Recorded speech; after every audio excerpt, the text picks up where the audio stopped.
Hey everybody, Julian King here from the Table Talks podcast. Table Talks podcast, we have a weekly episode of all things student housing, business, leadership, and management. With me, I have my co-host. Ndomo Siwedi. Thank you, Mr. King. Every year, thousands of students search for a place to stay, but very few understand the system which decides where they get accommodated. Welcome to Table Talk.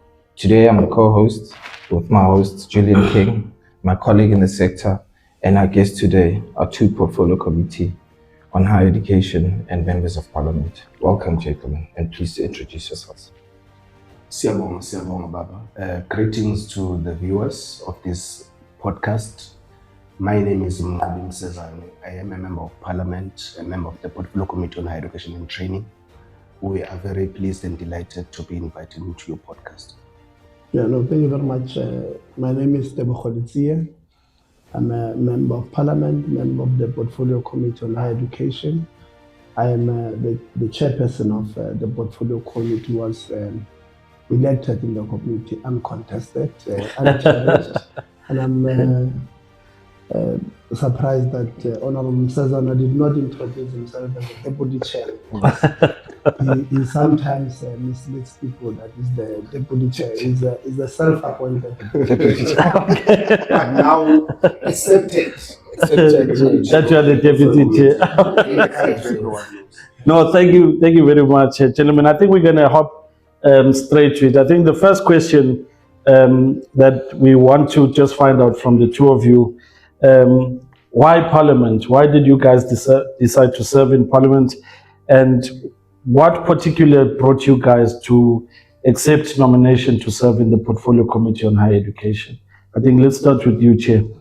Yeah, the first question is why Parliament? Why Parliament? Normally when you go to Parliament, at least in a normal organization, the organizations would look at your skills, what have you been doing, and then they'll say to you, listen, we will nominate you to go represent us in Parliament. Okay. Because we believe your views on this topic are very strong. In Parliament, normally Parliament deals with policy making, law making, and obviously, holding the executive accountable. So I think just to answer you, it will be the organization would have said, listen, because they're in a declaration form of the political party I represent, it says I will use my skills and everything else, to the betterment of the organization and the people of South Africa. So they then in 2018, my organization said maybe Stand were nominated by branches in the region where I come from, which is Gauteng. They sent me to Parliament in 2019 at the beginning of the So it's been a while there. I'm part of furniture. I always tell people that even when I arrived, they took me to higher education, a year later to higher education and basic education.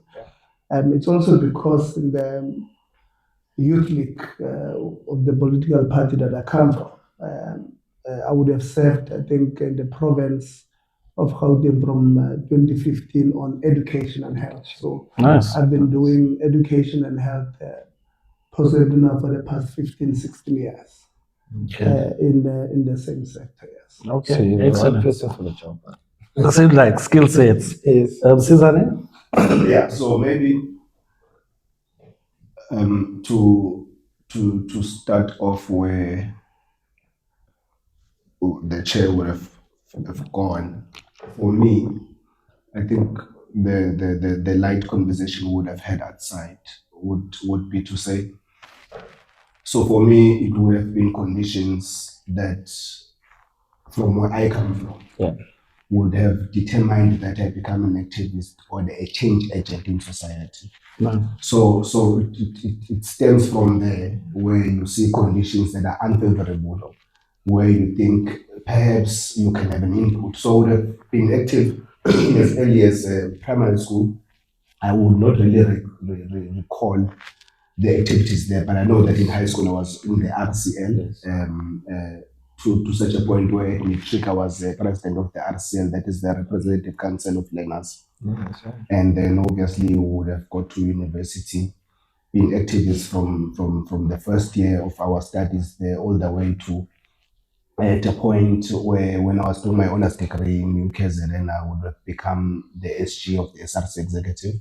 Okay. And it just so happens that I would have represented UKZN in the portfolio committee, where the now chairperson sitting next to me was he there at the was time? a member. Yes, in fact, Okay. he influenced a lot of my understanding of certain other aspects of the sector. Nice. So I would have met him there in 2019. So we would have went there in 2018. 2019 we would have met. I think it was November or whenever UKZN went there, when we represented UKZN there. So we would have known each other from that time.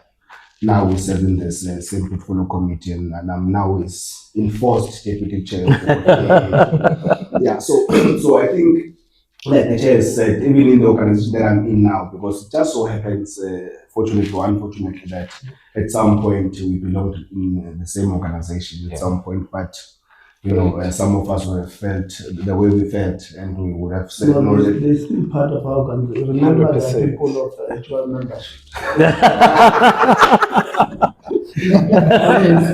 yeah, so we would have then moved to the political home that we call home now, that would have seen it necessary to deploy us to parliament. Yeah. And it would be similar to what he's saying, to say the organization believes that in your area of expertise, let us send can you fit there, here. so that at least you are passionate about what you are doing there, at least you have knowledge and skill of what is happening there. And obviously, like I've mentioned, that we come from joint activism and understand the sector, so we're very passionate about it. In fact, some of us have even been so invested in higher education that we no longer even participating so much in other portfolio committees, even though we would be ordinarily, because we just want to see here with a passionate about. So obviously, it is not our decision, it's the decision of the organization that would have sent us to parliament that said, we think that you can participate and add value in society by us sending you there. So obviously we are grateful to the people that take us there. Yeah, I want us to unpack to the ordinary citizen out there, to the students who see you all on TV. Of course, I'm assuming that management of the institutions know you all because we see them there. What is it that the portfolio committee does? What does an ordinary session look like in Parliament? Yeah. What does an ordinary session look like? Okay. So actually, there's a lot that goes behind the scenes before the cameras go on. Yeah, before they invite to an institution. Okay. So I have a team of about 5 people that works with the committee, but mostly with the chair. Okay. So I have a personal executive secretary dedicated to help with my very busy schedule. She's very abused. I call her at 11 p.m. To say, listen, let's schedule this one, do this, and all of that. I'm grateful to her, Tagatlin Hayes. She's a very professional lady, which seriously respect. Then you've got the committee secretary, the committee secretary assistant, Anele and Tandipolo, who literally make sure that the committee works. Any other correspondence that goes out or comes in goes through those two. Yeah. Make sure that if we're traveling on oversight, like we will next month in Mpumalanga, members have got their itinerary on time, the hotels that we sleep at, the security that we may or may not need, Serious, yeah. So they do a lot of work. Then we've got the content advisor, who we say to them, I'll make an example because we're in KZN. For an example, we're going to meet you KZN. I know they don't like me making examples. So let's say we're going to meet you KZN. The content advisor, the researcher, the secretary, and myself, we look at the previous times we've met with them. So that's a long document. So we say next, like now, we just released a 10-3 program. Yeah. Okay. All those institutions that we're bringing in, before we agreed to bring them in, I needed to convince that team that these people, when we met them in 2023, for example, this is what happened. This is what they promised. Yeah. But in order for you to know those things, you must go and read a lot of committee documents, minutes, listen to the recording. We do have them on audio and video, some of them not on video, some of them on audio. So it takes long hours to prepare for that meeting. So when we invite them, I always start by telling them, most of the questions these members are going to ask you, they know the answers to. Yes. Because we've read so much documents on. So when we ask them, for an example, about the person they hired without the process this year at UK's rare, we even knew when he started. Yes. So before they come, you know this information. That's why when we put a question to them, we already know. I'm just giving them an opportunity to tell us the truth. On record. On record, yeah. To account to the people of South Africa. Yeah. Because we the voted funds that we give them, which on grants alone, Parliament, through the department, we vote on funds to go to universities, to sustain universities. This last year we voted the voted funds that we gave them as grants were about 48 billion. So the people of South Africa must account for those monies. How you use it? How did you spend it? Call a friend and say, Chief, we are going to work there tomorrow and expect us to keep quiet. Yeah. We are voted by the people of South Africa to make entities and the ministry department accountable. So when we are in the meeting, how it looks like, we already know the information. We give them. So if it's a case of a university, we give the university to present, which is a longer presentation. We give the students to give us the perspective from a student perspective. We give workers from a worker's perspective. Then we give, there's an institution called, there's a entity in the university, they call it IF, Institutional Forum, which is supposed to guide management and council on appointment of senior personnel in the institution. So then they come, they do their presentations. Then from there, we'll then give members. We'll check the time, what's happening in the afternoon, because our meeting starts in the morning. And then we'll allocate time to members to probe the institutions. Previously, how we used to do it when he came in 2019, we'll ask 10 questions. We'll just say to you, you've got 7 minutes, ask 10 questions. Okay. We'll ask them, and they'll note them down, and they'll decide whether they're answering you this one or that one, because time will be against. So we decided to change things around for better accountability. We have a conversation with you. So we ask you a question immediately, there's an answer. So we'll give you 20 minutes that will include question and answer. It's almost the same time. But it's better, output. So this is an accountability session now. So the work has gone into it. Your team behind the scenes has put it together. So when the institution appears, they're actually coming to account. Yes. But not necessarily on public funds, right? On all matters regarding the public institution. Yeah, all matters.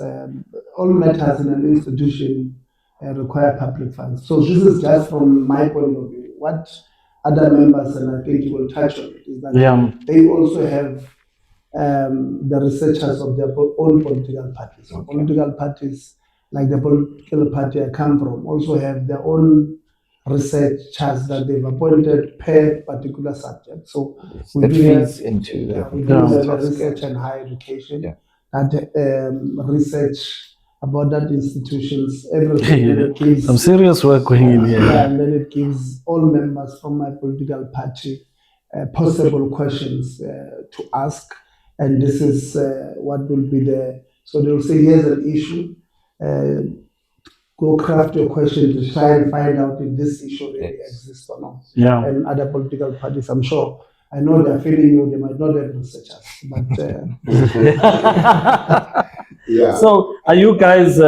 Is your questions before we arrive? Because I'm assuming, gentlemen, you guys know the date. That King is coming to account on Monday, the 17th of August, and this is the questions. Or your party, Mobi, are they coming to say, okay, in your 20 minutes, right, Che, you are allocated 20 minutes. We want you to cover 1, 2, 3, 4, 5, or you decide based on all the questions, because I'm assuming student leadership are sending questions, the communities, everyone is sending questions. How then do you come in, Susan, to say, okay, in my 20 minutes, out of 50 questions that I've received, I want to just target my 20 minutes to these top 5, or you just choose?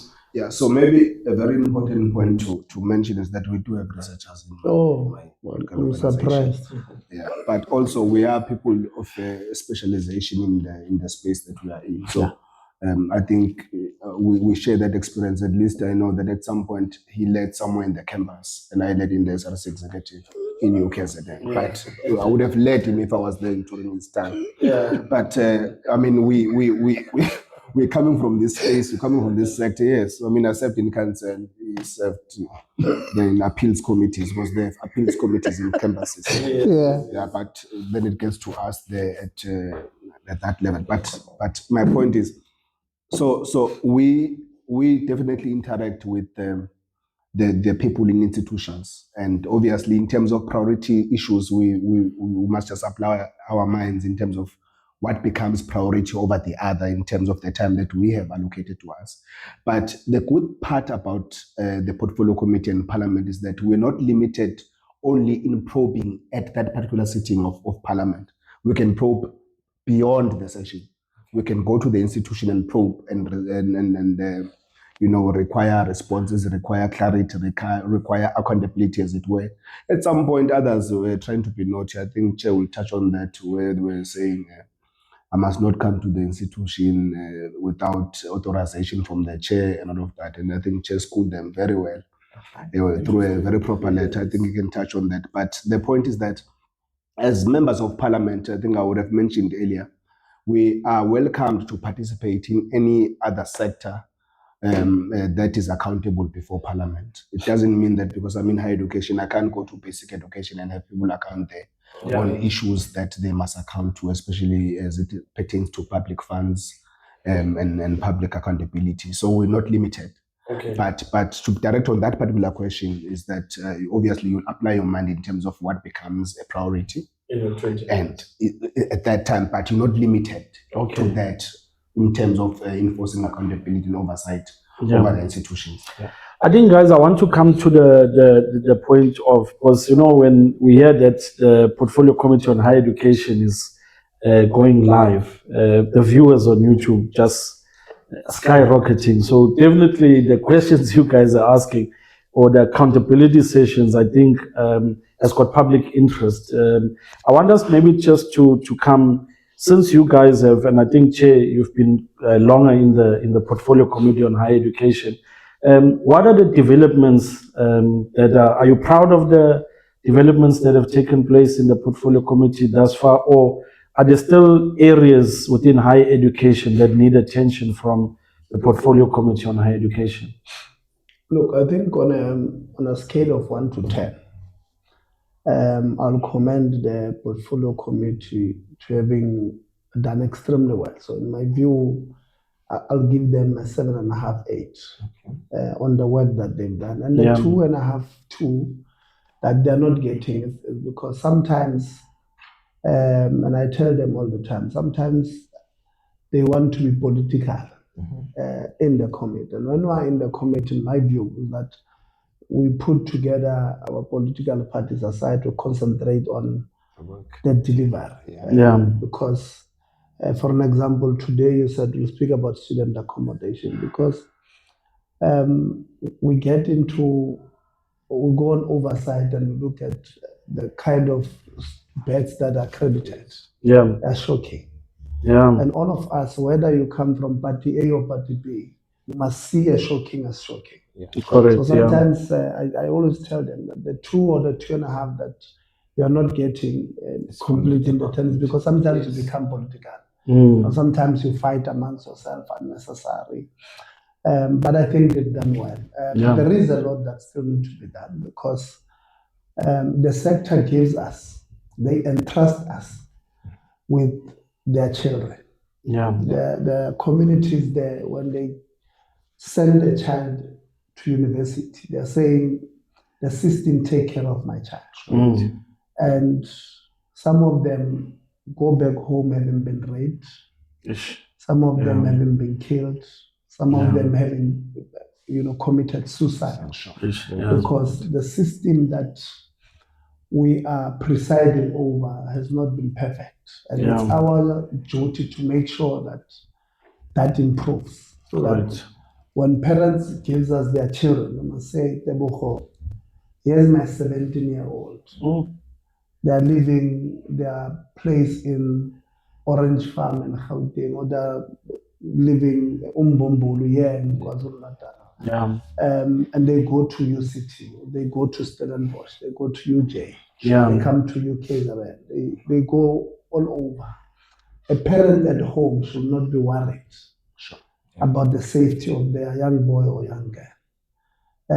When they do so, they give us these kids. NSFAS must ensure that these kids, these boys don't try mark somebody with a cell phone because NSFAS has not paid them their allowances. And they get arrested or they get shot, they get stabbed. Or if they're females, and this is, I know it's a topic that many people don't want to touch. If they're females, they start being different things. They go to clubs to look for men, so that this guy can give him 2,000 or 3,000 to survive. So there is a lot that still needs to be done. And as far as for me, I must be comfortable that if I sleep for the next 3 months, there will not be a child who went into this socially incorrect process, whether to date a guy because he has money, or to go to a club to look for a guy, or to mark somebody, try and break into somebody's car. So I want to steal from each other. I want to be comfortable. So there is a lot that still needs to be done. Then we have some university leadership that believes that the institutions belongs to them. And if you differ with them on a point that you should differ with, then they either get rid of you, or if you're a student leader, they strip you of you. They use the institution's resources to get rid of. And I saw that playing out in one of the recent portfolio committee where a student one day and the next day doesn't exist. Definitely important conversations. They can do that to a leader, a student leader. Imagine a normal student. So we want to change that mentality to understand that this is a knowledge production center. And universities must help this country to grow the economy. And the only way they will do so is to produce ready-made graduates there. People who are not suffering from trauma. Today, if you I speak to a lot of professors. Right now, professors are saying they're going through mental health because at work, where they're toxic. It's toxic. Where they're expected to produce ready-made students, it's not nice.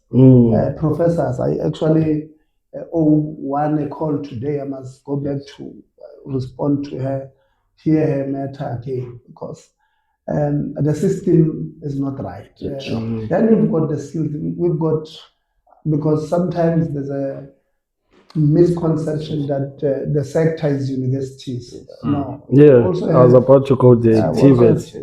TVET, we have Skill centers. skill centers, we've got CETAs.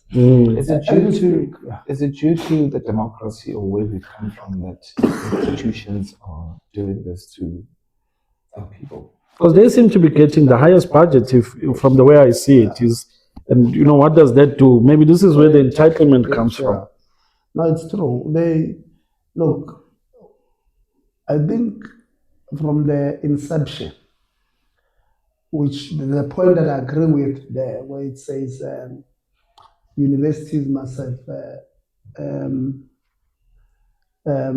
some freedom on how they deal with what do you call this thing, the curriculum.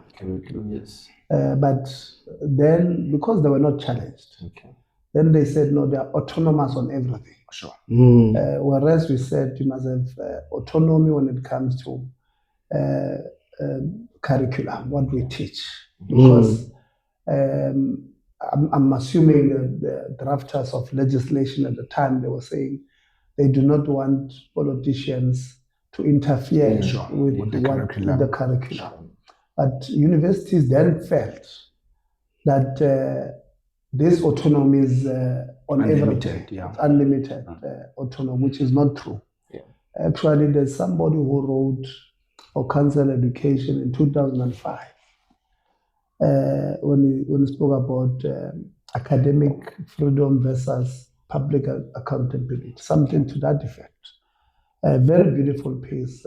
It's the universities, I'm sure, if they get a chance, they are going to write opinion pieces on it to disagree with. But so it comes from there. I think uncontested belief that you've got autonomy on everything, and the current generation of members of parliament are young. Very young. They read. Then they contest this professor. There was a guy when we were in 2025, when we were having a quarrel with the University of Limpopo. And this is not only him, but it's the mentality that if you don't have a PhD, you can't question the PhD person. They called us MQF level 7. But how can an MQF level 7 person with a degree question a professor?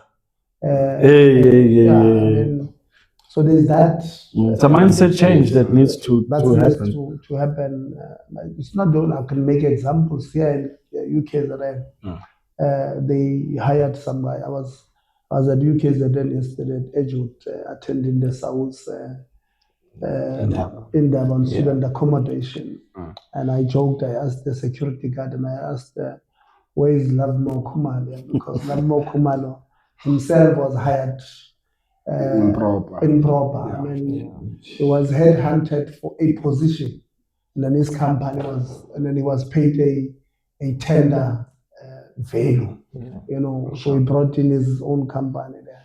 So it does happen where institutions do that. I mean, University of Limpopo, the vice chancellor against their own university statute for 23 years, when the statute says 2 terms. There's a lot of money lost there through cases. And when we questioned them, I remember their spokesperson went on TV, and I went immediately after him. When I heard that he's going, I said, I'm also available. Can you please make sure? Comment on a comment. When he was there, he was building a case. We don't know what Honorable C has built. But that university has produced a legend. And I said, that's all well and good. This is not about me. It's about, are you saying the vice chancellor is right to be there? I told the interviewer that you allowed them to do this thing to you. You should have asked, you should have said, that's good. Yes. Let's give you a session to speak about the history, but answer the question. Yes. There's a University of Mpumalanga wanted to extend the vice chancellor's term. We also stopped them. There's a new vice chancellor now, started last year, October. At University of Limpopo, there's a new vice chancellor started 1 January this year. So their work is definitely. So there is some, we do have. I mean, the point I wanted to make it about skills is that we have almost 4 million young people who are not in education, who are not in employment, who are not in training. Those people, those numbers must be changed by the system. Correct. Nice. Because we do have CITAs and NSF Yeah. that must attend to that. Respond to those numbers. So we do have a lot of work that still needs to be done. But I think the wheels have changed. The people can see the engine is running. And that is why we'll always be targeted. Because now we have Russell feathers. If they're too desperate, in South Africa, they hire people to kill you. I hope it does not get to that. But currently what they're doing, they're trying, to build up some propaganda against our names. I mean, if you may have seen. They published on newspapers. Last year, some crazy people went they gave a story to City Press, who published, without giving me a right to reply, published a lie. So they just did campaigning. They want you tried. out of the position. It didn't work. Well, look, I took them to court, to the High Court, and when we went to the High Court in January, City Press came because they were number 2 and 3, the journalists and the newspaper were number 2 and 3 and the defendant. But City Press lawyers reached out to my lawyers, promised, apologized. They actually published a story of apology, which we agreed on. But they also, because I didn't get cost because of their negligence. They paid some part of my legal fees. And those things are very expensive, so we had to agree quickly to recover. No, it was not enough. That's why we went to court, and court listened to us and the person who made the allegations. A judge ruled in our favor, and actually said I must sue the guy. Then we are in the process of suing him. He's just running away, because remember, when you sue somebody, when you go to court, you must prove that the sheriff had delivered the summons for them to respond. So he's running away. The sheriff went to them. Not available. No, he lied to the sheriff. He said that guy is no longer here. But when you look at his address, because he had address. he had advertised some business on social media. So we went to CIPC to get the address, which is the same address there. Correct. So we know he lied.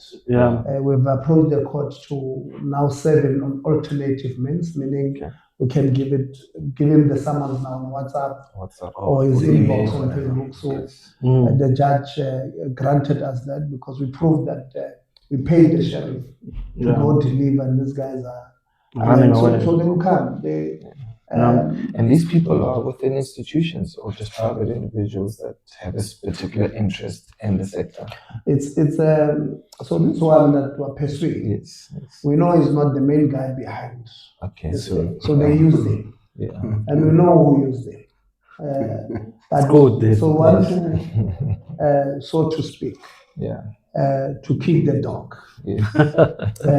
Until the owner comes out. So this one I want to make it, but also we want to protect other young people, because what these Very people nice. do, Yes. they see that you are desperate on something. They use you. They give you 20,000, 100,000, and say, let's go destroy the reputation that we have worked So our hard to lives build. Yeah. so we want to make an example out of him so that other young people can know Nice. that they'll use you, Yeah. and if you are in trouble, they'll not come for you. I mean, this guy, by the way, his lawyers on record withdrew on the date of the argument in court. They got him another lawyer there who Just to delay the process. Yes. no, did not even understand the case. So, you know, even, you know, I'm not a lawyer, I could have argued better.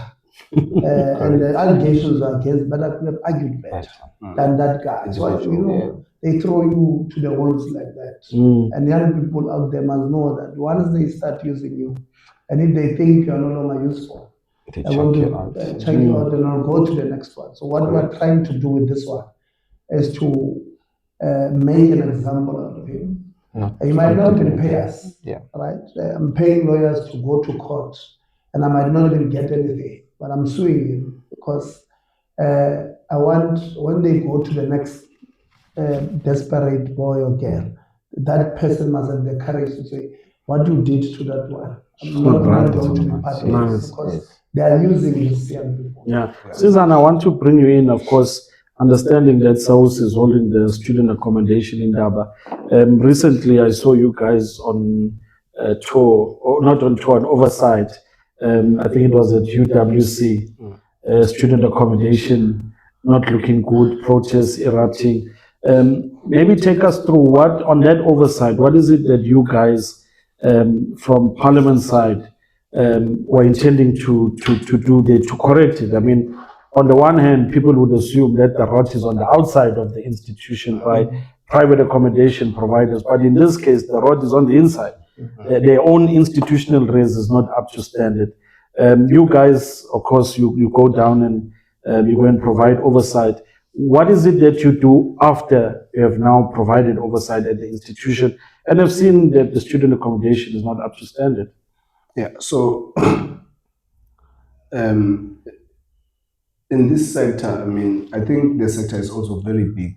And I would have mentioned earlier that we are not operational, unfortunately. So as the portfolio committee, we enforce accountability and oversight, or perform oversight over institutions of higher learning. And then that particular institution or university, they were taking us from pillar to post. Chair, I think you'd remember they would have blamed the provincial government to say they are the ones that gave them an agent or property developer, as it were. It comes with a package of purchasing land. You don't go out to fish or to the market to get your own developers.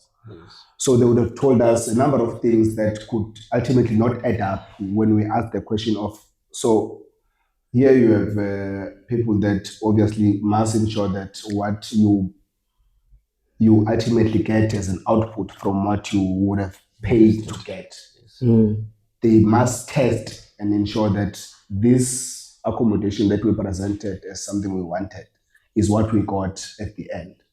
And all the questions that all the responses they gave us was they were not satisfactory in responding to the fact that the conditions of those particular residences, and there's a number of beds. I think it's a couple of thousands, if I'm not well, over 1,000 beds that have issues there. So I'm saying, in essence, all we can do is obviously hold them to account by interrogating, by probing, and also following up on the issues that they are in that particular institution. But unfortunately, because we're not operational in what we do, we can't focus on one particular institution, because here you have President, here you have Tibet College, here you have National Skills Fund, issues of skills. So it's a big portfolio. So, but that's why we conduct oversight as a portfolio committee, and we also conduct oversight at an individual basis, so that where we have time, we're able to follow up even as individuals on issues that again we can then raise with the chair to say, Chair, let's call them back. As the chair was indicating that We were in KZN in October last year. We had to call them back because there were outstanding issues. But it meant that we must look the other way and not call others that have many other issues as well. So the setup becomes very big, but we try to ensure that we always. Is you as a portfolio committee on higher education, are you guys putting the institution on terms, or you just make recommendations for the Senate or Council to remedy the situation which you found at this particular institution? So our the boss, so to speak, of the institution is the department that must first the student housing unit. No. So it's the Department of Higher Education. Oh, okay. They are the ones that must, in actual fact, go as far as being operational. Because Chair will correct me. Some of the DDGs are responsible for a particular branches. You have a DDG for Tibet sector, universities that will interact directly with the executive managements and so forth and so on. So before we perform oversight and accountability, the department should help us in ensuring that on a regular basis they are aligned in terms of what is happening at institution A, institution B, and they have the capacity or should have the capacity to ensure that they perform more oversight before we even get there. By the time we get there, that's why the department accounts to us first before the entities of the department. Okay. Because they are the ones that must perform the first oversight. We perform the overall oversight, if I'm putting it correctly. The overall oversight over the department and its entities. But the department must go deeper in ensuring that these ones are always aligned and operational. But I think your first question about UWC, that sometimes we think the problems are with the private accommodation, not universities. I think at UWC they've got a strange arrangement there. One is that they do have university-owned residences. The one that we went to, they bought that accommodation before it was built, or when it was still being built, from a developer that was appointed by the municipality or the provincial government. And then they put their project manager to check if they are saying they're using a cement called 92.5, they're not using 82.5, for example. So they paid somebody to project manage. That dress is not 4 years old. It's not 4 years old. There's cracks on the building, so it's moving away from structural structural defects. Sure. So we say to them, what is your, because when you buy something, I would assume due diligence. Due diligence. Yeah, maybe you may not see those because you're not a prophet, you're just an engineer, for example. You can't see if that wall is going to break next week, right? But when you sign a contract, you say, I'm buying this building provided that this building is 1, 2, 3, 4. 100%. I'm paying you for this building. And if tomorrow after you've left, there's structural defects, you must come back. That's what a good contract would do. The strange thing there at UWC is that, and that's why I was on my phone now trying to check. We are bringing them before the end of the year. I was just trying to check if it's in August or September, but we had scheduled to come because our meeting with them did not end. Okay. So the legal guy there says, no, look, I agree with you, but I did not draft that. The drafting of the thing was done by the CFO's office. So the CFO's office there, according to what they told us, drafted the contract. No, before that they met with the developers, drafted the contract, paid the money, signed the contract themselves. So one office operations now it's done everything. Yeah.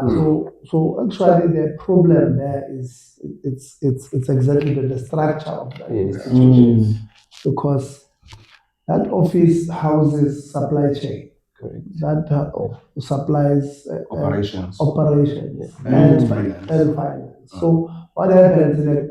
So they want to buy this. One-stop shop. What is this? Max. Mhm. The same office will go develop RFQs, send them out, then evaluate them, then pay or appoint them. So they're paying themselves. That thing is One-stop shop. absolute power. And where I come from, I've always been told that absolute power corrupts absolutely. So, so that's the problem with the Actual The dealing. second one was there's a private accommodation which Department of Labor says there's 71% non-compliant. The building. 71. Still operational. Yes. No, operational is something. Students are there. Yeah. When we went there, it was raining. We get off the Department of bus Labor. here. Underneath, so it's top-story buildings. Underneath here, the ground floor, okay, there's parking. Then there's a tops right there. Next to Guru, I even asked the vice chancellor, have you been here? He says, no. I said, that's the problem. Yeah. Because You're not in touch with them. no, to be fair, he's also new. He's Okay. very new, to be fair to him. But I said, one of the things that we've said that alcohol places must be far from Student accommodation, correct? Because- Institutions. Yes. because it will tempt students. We've been students. 100%, yeah. We've walked 3 kilos to go buy. Imagine if it's here. When I get off the lift, it's here. I'm going to buy easily. And go up to And my then room. go up there. At Yeah. least make me walk 3 kilos. Let me suffer. I might be put off and not On go. my way there, a call might come in that changes my mood. You know? Sure. But they sell alcohol at institutions as well. I mean, Is it students? not students. But Okay. Like These- shops and, you know. Okay, I'm not I aware don't of want to name that. an institution, but I'm just saying, yes, which is totally wrong. But at that policy level, we need to then enforce the policy and not only enforcing it, but implementing it. Yeah. But Stable I mean, how can government, institutions, and private sector work together to improve student accommodation across the country? Yeah. This is when I leave higher education. This is what I would want. When I look back, I would want to say we influence this day. And for me, let me tell you what. For me, student accommodation is not a bet. Yeah. It should not be a business. Yeah. Of course, there must be some transactions because water must come out of the pumps. The home water must come out of the geyser there. Yeah. So security must be there. So people must be paid. Obviously, there must be some transactions that happen, but we must not look at it as a business. Yeah. In first and foremost, it must be a safe environment. Firstly, for these kids that I've spoken about. Yeah. That we ought to make sure that we look at student accommodation as a safe haven for Home away kids, from home. home away from home. They must have a table to study because I can tell you my personal experience. I grew up, we stayed with my aunt. We were about 9 boys in a 4-room RDP. Yeah. So what does that mean? It meant the older ones will build their own sheds behind them. And then we'll sleep on the floor. On the floor. Move sofas. Yeah. So I know that there are kids who still live in those conditions today. They're writing matric. They do that. I'm telling you, there's one that I had adopted from grade 9 academically. So it was my academic kid that I adopted. She's at UCT this year. She started this year. She comes from that environment where she got 7 distinctions coming from that environment. Sure. Now she stays in Grace. The other time I went to see her, let me get grocery for you. She refused. She said, again, just thinking about you and what, because from grade 9, I took her from grade 9. I'll make sure that she has uniform, she has school shoes, and all of that. So, so the first and foremost, that accommodation must be the safe haven, must provide what it needs to provide. Now, to come back to your question, the economic spin-offs of student accommodation. My view, and I've said it, I think from 2023 openly, is that universities will commodify student accommodation and education in general, making it expensive for the guy next door to afford, which is something I don't agree with. And I'm fighting a big battle with them. And hence why the fees must fall. Yeah, no, we'll get to that part. We'll fight that thing. But secondly, we made a call in 2023 and we said, we support NSFAS playing a role in student accommodation. The reason we did so was one, NSFAS paid about that year 17 billion rands into student accommodation, and they played no role. What does that mean? It means institution will accredit, and NSFAS pays an institution pays this providers. Mostly, by then I must say, mostly through third parties like Intelimali, what is that one of Fundi. So we must say that they were paying them through third parties. As emphasized, because there's a notion that universities were paying directly, which is not, maybe 1 or 2. The percentage has always been there, 4-6%. Those institutions, it's not a new thing. So don't agree with it, but yes, it's not a new thing. Clarify that. So while we are, the second one after the 17 billion or so that NSFAS paid as a mortgage, because if all you do is to pay and you don't play a role, it means you are regular, like you see, as when we do research at night, we see a lot of things. This is part of the findings of that research I was talking about. You'll find people, normally guys who are sitting alone there, drinking from their own table with their whatever. Then you'll find another table that gets a lot of champagne. That's normally only girls. But when the bills come, and this is part of why we do research. When the bills come, the bills of 2 tables, they go to 1 table. So that table, we call it a table of Momoreki.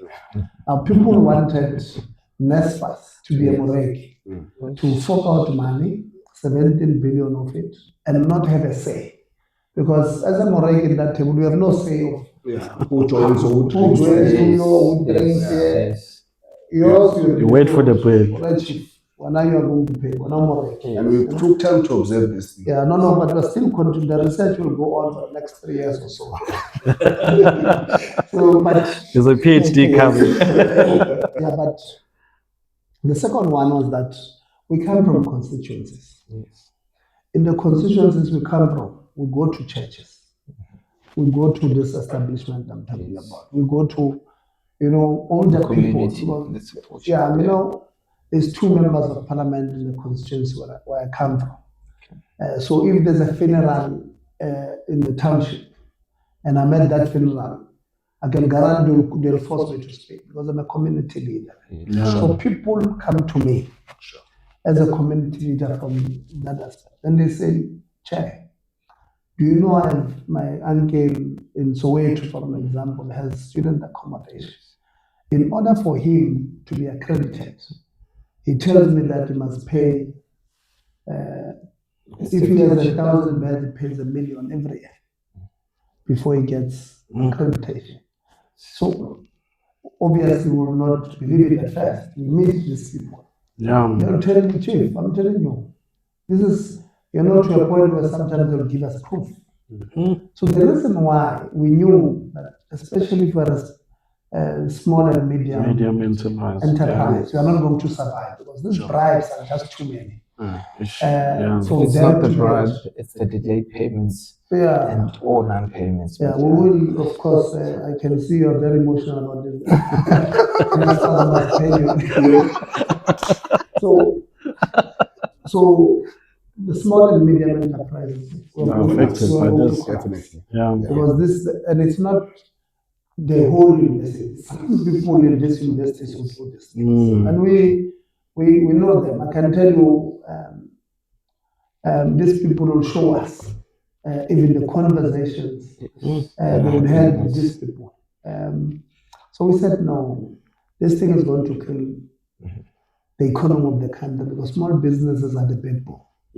So we said, NSFAS must play a role. Actually, I remember my words in that meeting, 2023 November. I said to them, NSFAS, don't go and do like these universities. Don't go and bankrupt our people. Go, because we will open cases against you. I told them. So now you are just here. We'll know about you tomorrow.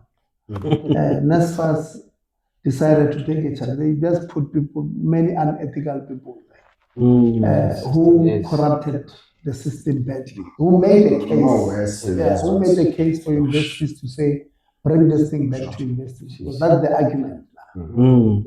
We gave you only. We gave you an opportunity. Now you wasn't. And it was few unethical people at that NSFAS. Some of them have left, but those people messed up that particular thing. But what happened? There are some good stories that came out of that, which was the intentions were good. The intended plan was good. Universities were not accrediting small players. Say no, not for you. Chief Ronaldo, we started 150. Now that's not for small and medium enterprise. So we said NSFAS going to open that market. Let me make an example. Well done, You guys are from the cities. Let me make an example. We went to a place in Eastern Cape. The chief gave people land, say, develop your own 5 beds because they're still at college. Nice. If you go to Butterworth, older people own student accommodation because the chief gave them. So it was a stimulus of the economy. So there's now economy in a place, as Lalin, where ordinarily that they will not be there. They did the same in Uganda. But that one is not a business person. It's a thief. No, it's a thug. Yeah, we went to Uganda to look at the accommodation. And then we looked at accommodation. When you get there, we don't agree that student accommodation must be a bed, but at least let there be a bed. We got there were no beds. This person is accredited. Pit toilets. Pit toilets. With NSFAS. No showers. We told NSFAS they must cancel that thing immediately. Like it was bad. And he was extending, to put more sponges. Was extending. Now trying to. To collapse. So we do get, there are some really, really bad stories out there, and they're just killing the opportunity for new players, small players that wanting to get into the sector because there are wrong people that are doing it. But there's also good stories. Okay. Yes. There's a person who built already denied that accommodation. We are there in Islanda. No, Eastern Cape. In the Wusu one. Yeah, no, not the Wusu one. But after the day of Wusu, went to one accommodation in Whittlesea, a place called Whittlesea, in just outside of Queenstown. Yes. I don't know that person. I forgot the accommodation, but they accommodate some Wusu and some Chivet there. Oh yeah, that accommodation. That accommodation. Yeah, I remember that one. That accommodation has about 40 beds. The lady says, no, this is the maximum we're taking. Sure. They've got plenty of space there. If for them it was about business, They Or could being have just be built more. yes, more 30 yes, more, yes. maybe double story 60 more. So they could easily get 100, but they said no. We'll start And there's 2 rooms that are not occupied. Yes. And we asked them why they're slightly bigger. Since when a parent brings a child here, because this is on the outskirts, Yes. we give them accommodation. Never seen that in the country. Wow. I have never heard of that. Yeah, we give them accommodation for free. Proper. Must sleep here. It's a family unit where they come with their father and mother. They're because able it's to, for yeah, they're able to sleep. They did tell us that kids from here in Durban, kids from Joburg, they were accredited. Well, there are 40 beds. They would not have been accredited had they been at the institution. only Yeah, definitely. Yeah. So what I want to see, because that was your question, is when I leave, I want to say accommodation. We have created maybe 150,000 extra beds that come from small and medium, and enterprises. Correct. And many of them must be coming from communities, they must be coming from villages where a chief gives land to their people, like they've done in Batawa, and say, go build your own 5 beds. So this family is now Ignites the economy, surviving on 5 beds. Very impressive. Nice. They are able to get 15,000 extra per month. It takes their children to school. And they're able to employ whether security, employment in the areas. maintenance, electricians from the same community and rural areas, and then it creates employment. Yeah, so this is to answer your question about what government and the private sector must do. There, it might sound small. Yes. In a bigger scale, you want, the banks to uplift those who have been in the game. Let's say you've been servicing whatever institution for the past 5 years. The bank should be able to see that this person gets money regularly. Okay, maybe in your case, NSFAS doesn't pay on time. That's what also we need to create. I mean, sustainability and certainty into the sector, model, because I'm going to say it, all banks don't accredit or fund student accommodation. It's very rare. And they don't want to get into that market because they understand the instability of them. Stability, the uncertainty, the late payments. You might have a good business model and you want to upscale, like in the rural area or in a 10-bedroom, apartment or house, and you want to go to a 30-bedroom. The market is there. Due to NSFAS being unstable, the banks are not interested. And I've seen it and I've heard. I know there are funders who say they are there in the market. I fund. We're like, where's the money? And people are struggling. I mean, me 100%. and Julian King represent, the national agenda of accommodation providers, where we say, guys, we need help, but we'll discuss it on another day. DP, I mean, what can private student accommodation providers do to build a strong and more constructive leadership with parliament and government? Yeah, so I think Chair would have mentioned that our constituencies are the people that vote us into parliament, which means that we have direct relations with either private businesses, like I have relations with King. Since I've known him, the time I've known him, 5 years, the business in our still have relations. So you're not limited. I think, Chair, even our numbers are public. Yeah. So people that are public representatives that know why they are public representatives have an open door policy in terms of engagement. So I think it's a space that you create in terms of, I mean, I know that business people know that they must network, you must interact with people. So I don't think there is any limitation. Yeah. But I also think a point that I wanted to emphasize when Chair was speaking about ethical and unethical people in terms of this space. I think we also need to be very unequivocal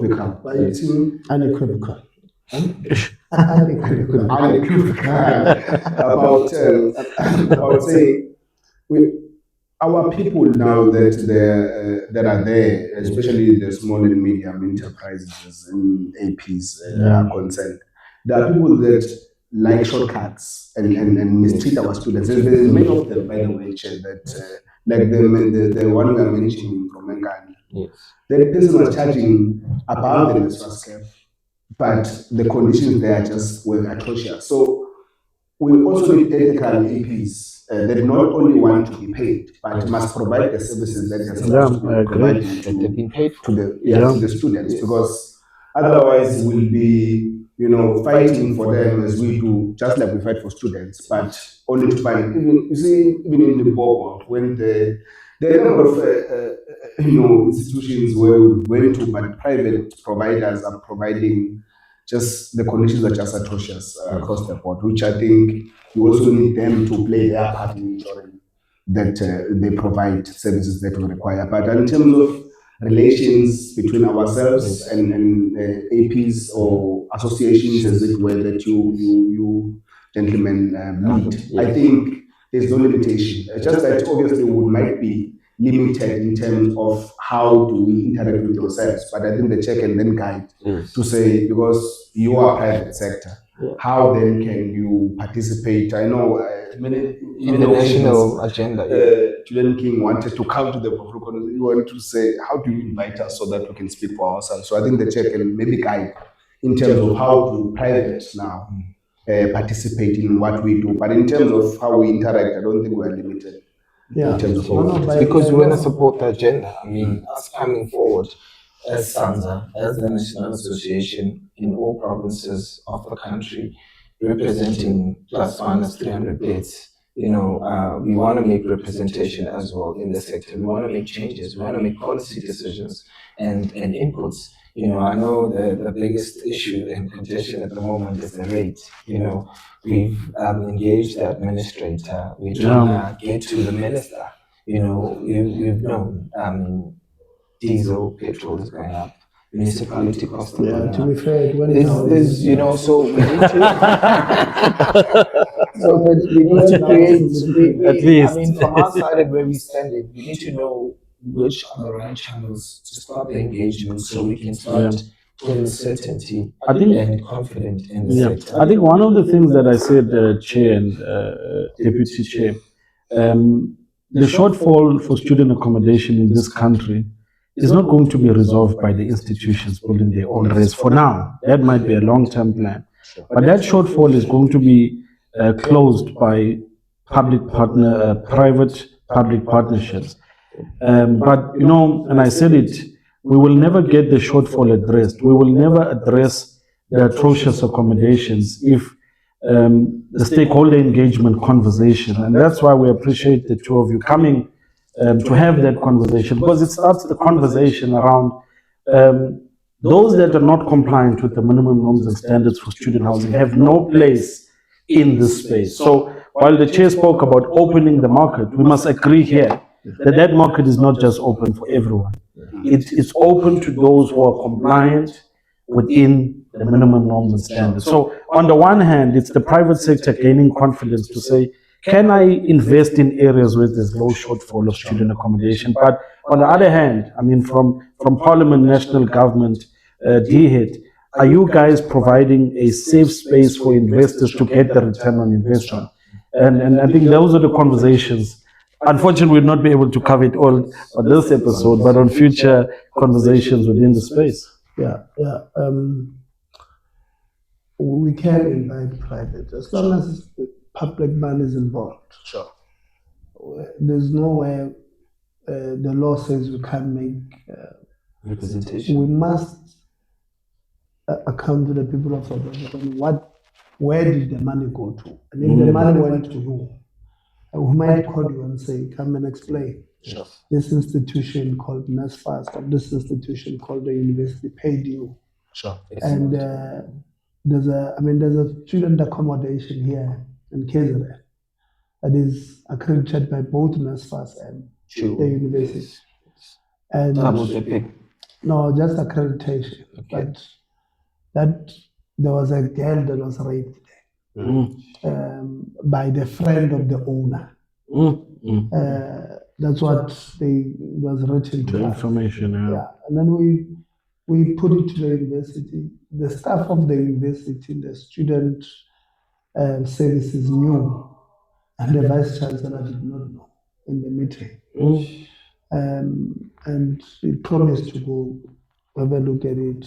Because we said, currently, yes, that one will pursue him, but let's give this child all the support she needs, psychosocial support. That because we don't want to wake up the following day and hear that she committed suicide. Last year, we lost a very young one, 19 years, at Nelson Mandela University, who committed suicide because she had reported rape of an SRC, and the university stood with the boy.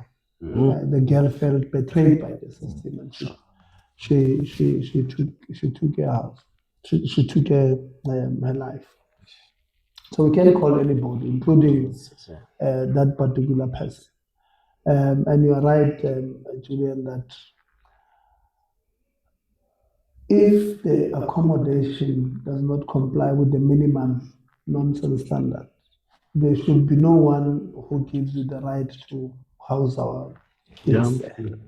And if there's anybody that we know he has given you the accreditation, that person who must get them arrested. Reporting is something else. You must open criminal cases because they've literally thrown, the case of that and that is not the only one. There are many across the system who must open cases against them. There are people who works at these institutions and our institutions like NSFAS, who, by the way, they go to you guys, accommodation providers. You give them money, and then instead of grading you grade D, they give you grade A. We know. I told them in the committee that there were about 6 or 7 white guys in Fanabale Park. In the Val who called me, and I met with them, and they said, person X, Y, and Z, they're doing this thing. They are extorting money from us, and they are working at NSFAS. They're using former student leaders at these institutions to go do this thing. And that is why you get, so to get to the bottom of these things, you must first deal with ethics. And you must, if we fight, and I always say, for me, to get rid of corrupt individuals is easy. When you put a contract, an SLA with the provider, we say, if we include a special clause there, if we get a sense that you were paying bribe to some of the officials or any other thing, we have a right to cancel your contract and blacklist you. So whether you owe a bank 15 million, you don't enter because you would have been unethical. So you put an ethical clause in all the contract. You'll see it will improve. It's a long game thing. You spoke about the triple Ps. Some universities don't want them because for a period, these things will be run by a partner. Yeah, run by a partner for, let's say, 20 years or 25 years, whatever the case may be. So they wanted to be in charge of everything. The process. That's why they canceled off-take agreements that didn't work in the sector. They did not work because even the off-takes, there was one guy that they scammed in the East London. Early this year, they gave him an off-take letter from NSFAS, but they put in a signature of the former CEO and Benongo. It's not him. It's somebody in the system, but NSFAS was scammed. And I told this guy, when he told me, we got an off-take and they scammed you. I don't know. Yeah. And then he sent me I must actually follow up with law enforcement because I did take it up with law enforcement. Follow up how far they are. On student accommodation, we must all agree. Some institutions, and maybe move away from private accommodation for a second, institutions charges ridiculous amount of money to house students. Yeah. At University of Pretoria, at UP, the minimum there to stay there when we are sharing about 68,000. That's the minimum. Minimum than the NSFAS rate. It's higher than the NSFAS rate. It's above. The minimum. Yeah. There are some who are around 92,000. That's a single room. UCT, or with them, they are charging on average probably around 90 days, around 115, 115,000 minimum, and probably minimum is around 70 or so. Yeah. It's nice that you mentioned those institutions, but they're not on pilot project and they're not on NSFAS. I know when the co-pilot started, not all institutions, especially Wanted to join. Yes, they've been adopted. I know certain institutions, I don't want to name them, you know what I mean? I know you've mentioned UP, you've mentioned UCT, they're not on NSFAS model. So these students expected to pay these exorbitant. So let me tell you what this thing is doing. It's excluding poor, mostly black, Indian or colored from graduating. Because they can't release the transcript, you can't apply for a job, and you get blocked out. So what happens is they charge 70,000. This kid, government says, Chief, we have identified you when you were born. Source of beneficiary. We gave you a grant when you were born, a child what grant. Until you turn 18. Now that you are 18, I'm removing you from this grant. And this is not me saying you no longer need it. This is me saying now I'm bringing you to a different one called NSFAS. You get to a university. You've not done anything wrong. The only thing wrong with you is that you are born into a poor family. Sure. We get you into a university. We know no one, because we've been giving you money from the day you're born. We know no one at your home to be working to afford to give you 2,000 every month extra. Actually, we have taken 2,000 extra from your family. When that responsibility. When you took the SASA grant, we took away 2,000 from that family. So we're giving you 1,802 as a living allowance. We pay for your fees, we pay for your accommodation. Then at the end of the year, the university, at the beginning of the year, the university chooses where you're going to stay. They say, no, you're going to stay here. Yeah. It's not your own doing. It's they allocate you. They put you there. They know you are a SASA student. Then there's a gap of, let's say, 2,000 every month. So every year is 20,000. Yes. And it keeps equivalent. That I'm owing the institution now. It's on the institution. The institution doesn't owe a cent on this building. It's just maintenance. They tell you, I told there's about 300 million of maintenance of student-owned accommodation at one institution, which I still don't believe. University-owned. University-owned only. Yeah. So it is, then the university says this child can't progress to second year, even though she has passed away. She has passed away. You can't progress to second year because he owes the fees. On the 20,000, we do what we call acknowledgement of debt. Yeah, and then you must pay. So it's a 50%. You must pay 10,000. This kid doesn't have 10,000. The gogo, the mother, goes commercials, borrows 10,000, so that this child can register. The next year is 20 plus 10, 30. 50% is 15,000. So my gogo must go and borrow another from my children. So this child now owes 50, then the following year is. But I have NSFAS, but this bill is just climbing. I owe 35,000. Having put my family through. Now, what is the problem? The problem, and this is where me and some of the universities will differ. Yeah. We say that can be that this child who government knows that they cannot afford. You are now saying they can't graduate. They are the first in their generation in their family to get into to the university. Now they can't graduate, so they will feel that they are probably the worst in that family. Correct. They will be angry at government. They will say it's government who does this thing, but it's not government. Government has said, by the way, the 48 billion I spoke about in grants and subsidies to universities is to subsidize education. This thing, Is to subsidize this thing.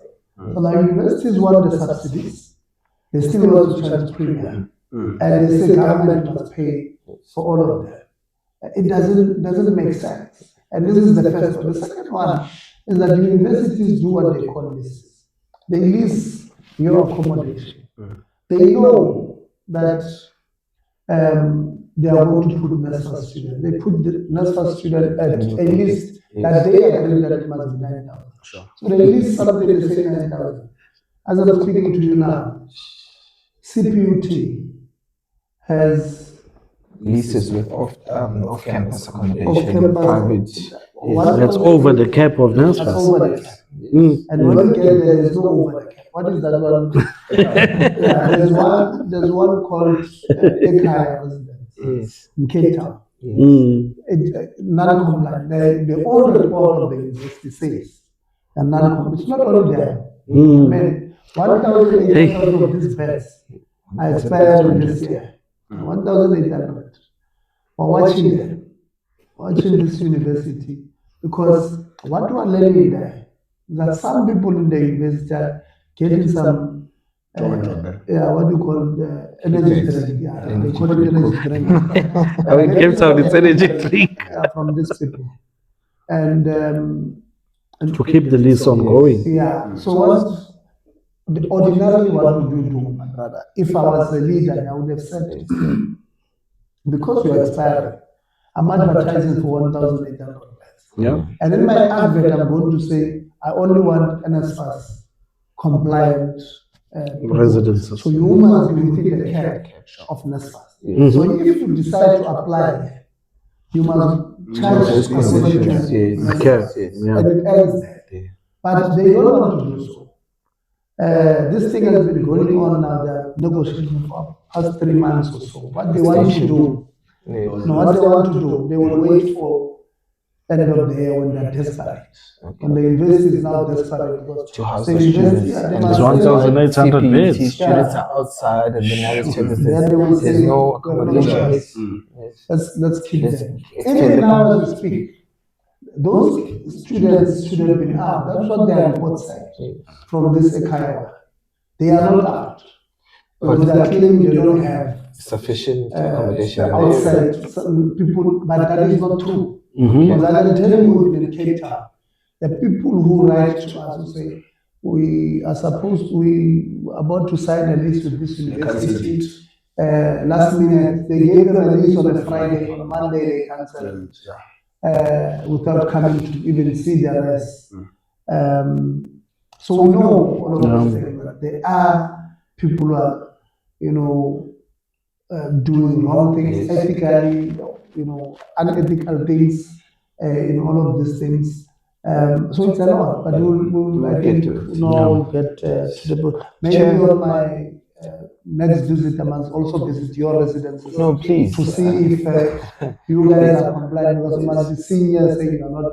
We're talking about other 100%. I would like to host you. Yeah. When they, Chair and DP, I mean, how can students become more informed about the decisions made in Parliament that affects their education and future?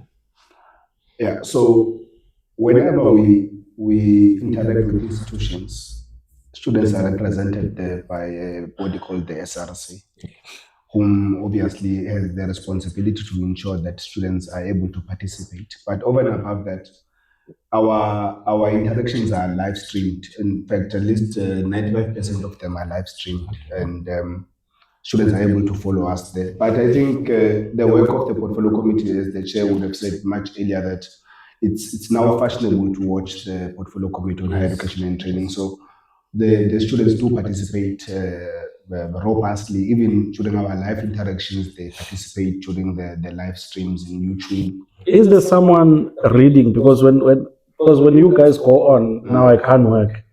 I'm trying to send an image and I hear, hey, it's hot here. I watch. Is there someone following the questions? Because when I'm reading the questions, hey, there's a lot of exposure, but there's also a lot of like comments that is guiding the portfolio committees. There's someone reading that says, hey, Che. Well, most of us do actually. Oh, you guys also following when you okay? Okay. Also write to us. Like I said, our numbers are public, so the students know that Where to find you. They do give us information. Okay. We probe there. But yeah, we try by all means necessary to ensure that they participate through various channels in terms of what inputs they might have, what participation they might have, and the work that we do as a portfolio committee. Nice.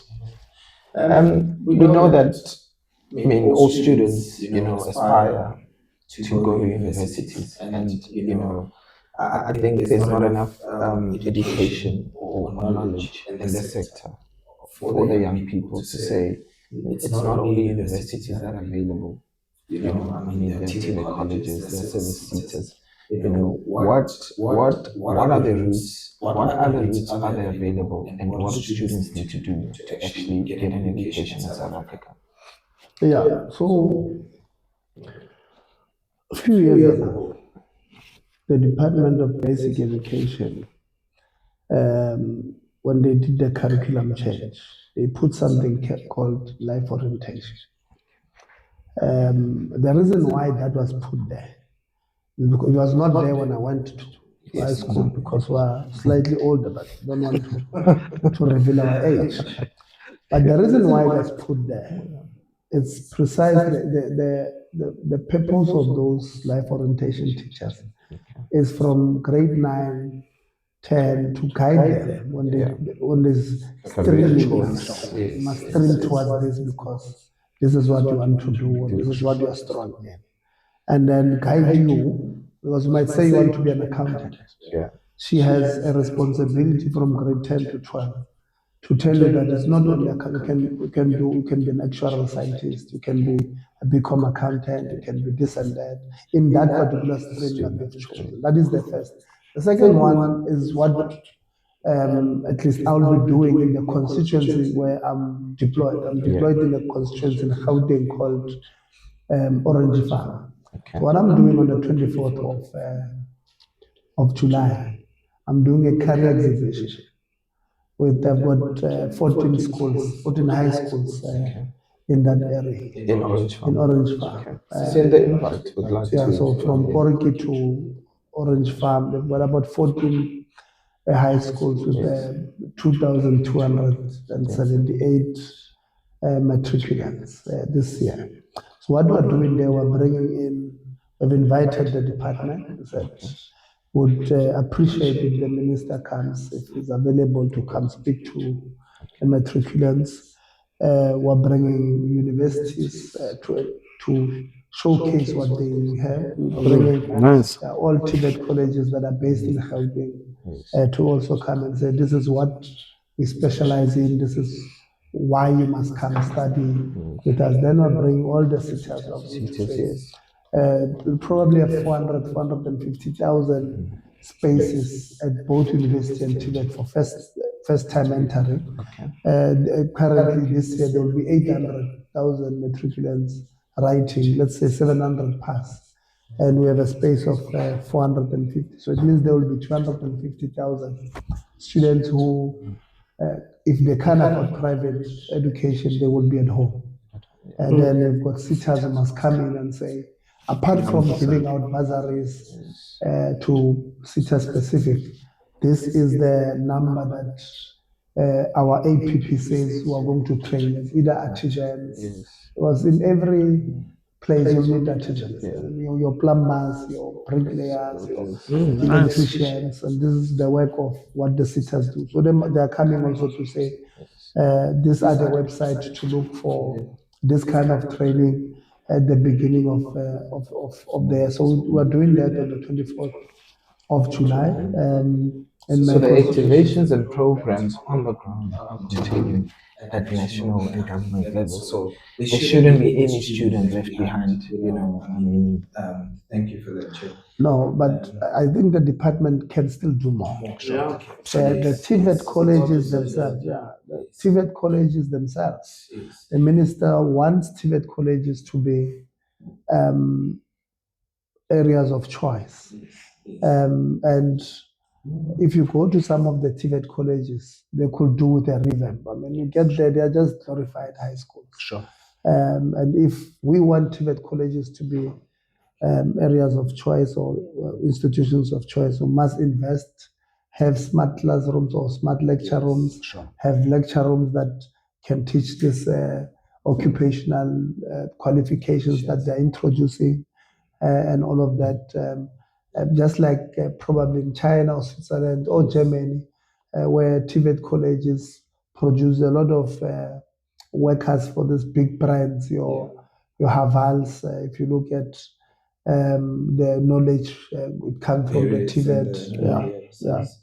And what message would you like to give to students, parents, accommodation providers, and higher education stakeholders watching this episode from both of you, Chair and DP? You want to start? Okay. That's a long list of people. Yeah. So, Yeah. You can. So firstly, maybe I should start, yeah, Chair, so that yes. you close. Yeah. Okay. We're closing. I think, because I think now I feel like we've overstayed our welcome. Yeah, but no. We'll Even the certainly- water is finished. Even the water is finished. Yeah. So what really would I from my part? We are deployed by organizations into Parliament, and the work we do requires that the public participate because we are mandated by the public. We don't just decide to pursue things ourselves. Obviously, would have the knowledge and the background and the understanding better, but would want more participation, more interaction, and certainly to ensure that as we interact, we also ensure that our people understand that it is important to participate in voting and voting correctly as well, so that whenever they are dissatisfied about certain things, they hold the people they send to Parliament and government accountable as such, because mostly our people don't want to participate in voting or selecting their people that must represent them. That must represent them, but only just complain from their corners and not participate, as it were. So I think it would be, from where I'm seated, it's very important that our people participate, but also ensure that they vote and vote correctly. Yeah. We second that part of people voting correctly. We know what correctly means in this instance. And our people know as well. Our people know. Our people don't listen to cheap propaganda. Yeah. They know what is right. And after elections, I know there will be people who would have voted correctly, and there will be those who will be crying again about probably votes being stolen. And we know there will be no such, but there will be that thing. The second part is message to NSFAS is that we can't stomach NSFAS taking out small businesses out of business. So NSFAS must make sure that whoever has submitted a correct invoice is paid on time. Was the problem is, and somebody was saying, why do you speak for accommodation providers like this? It's because they're housing people there. Yeah. And if they can't pay the municipality will close the water. And my students will have to go write exams without showering, stripping off their dignity. If they don't pay the electricity card, they must shower with cold water in winter and go write an exam. So it's very important that the ecosystem. Sure. And at the top of it is NSFAS. NSFAS must make sure that they do that and they do it correctly. The second one is I want to appeal to accommodation providers. When you are having a problem with NSFAS, let's try by all means not to evict students at night. Sure. Female students calling us at 1 a.m. being evicted by accommodation providers as a belief. Let's not do that. We're also stripping of their dignities. We're putting them in danger. Some of them will call their ex-boyfriend who had her last week or 2 months back. And now because they are desperate and they know that one has got an apartment, they're going to call them and do things they're under duress, things that they normally will not. And so want to appeal with yourselves, please, let's not do so. Submit your invoices on time. If there's a snack, what we normally do, I get a lot of emails from accommodation providers. What I do with my team, we submit them to NSFAS and give NSFAS a period to respond to us.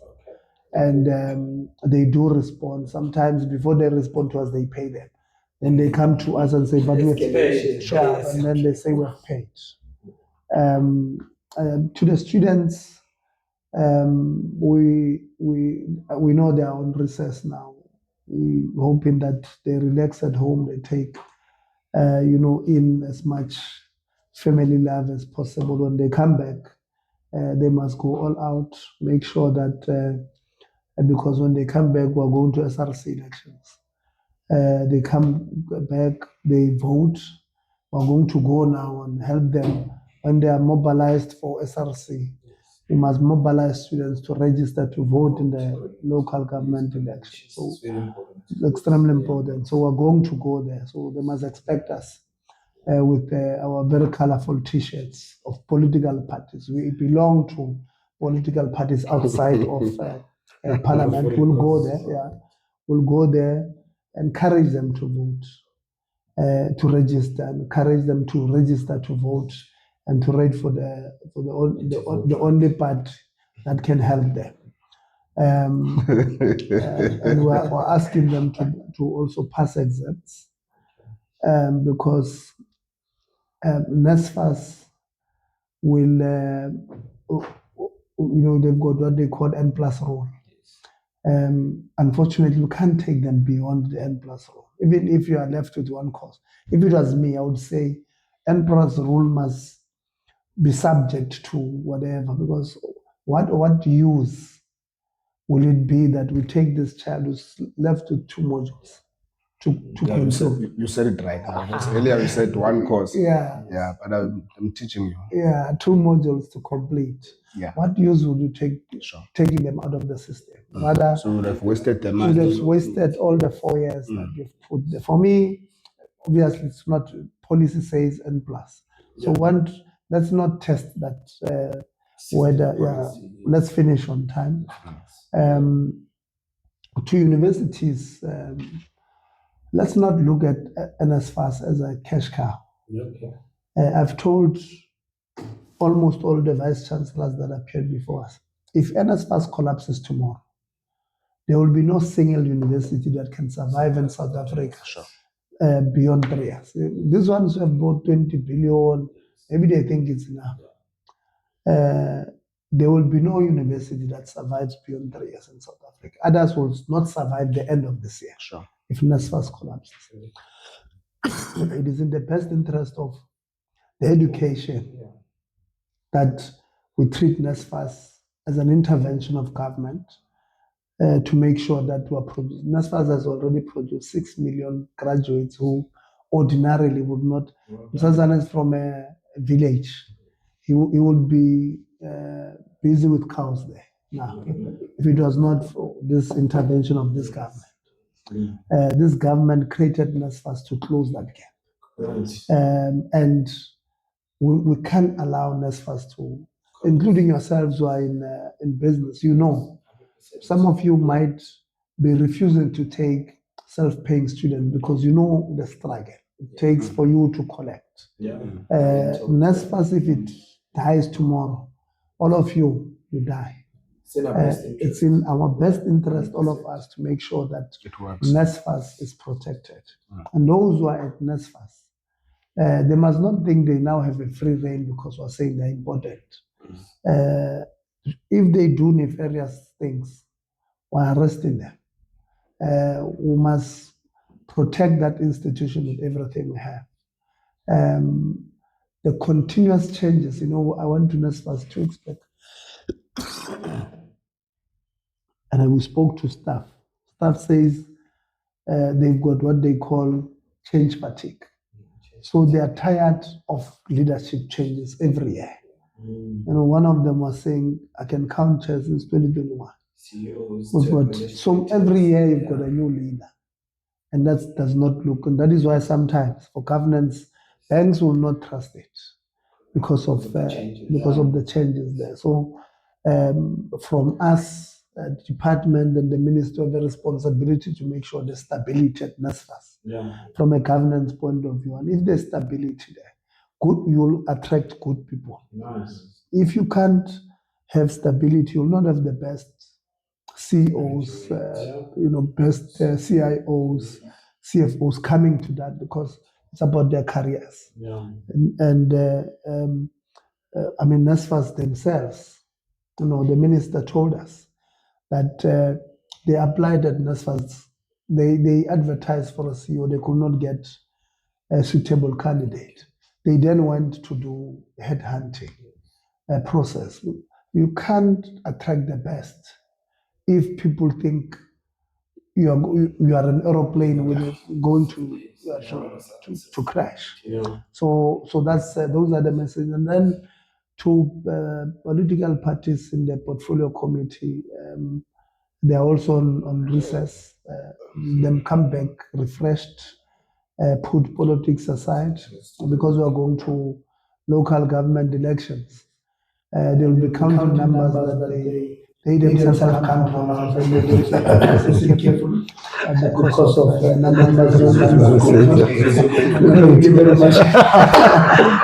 Thank you, Julian. Gentlemen, thank you very much for joining us on Table Talks. Guys, what an insightful session we had today. Good insights on what is taking shape at higher education. As much as there's work that needs to be put in, we're excited to see the developmental state of higher education continuing, not only, for the sector, but for the students who so much need us. Until next time, we hope that you guys are enjoying the podcasts that are coming up. New guests next week, new insights as we grow all things student accommodation, business, leadership, and management. Until next time, from Julian King, we are out.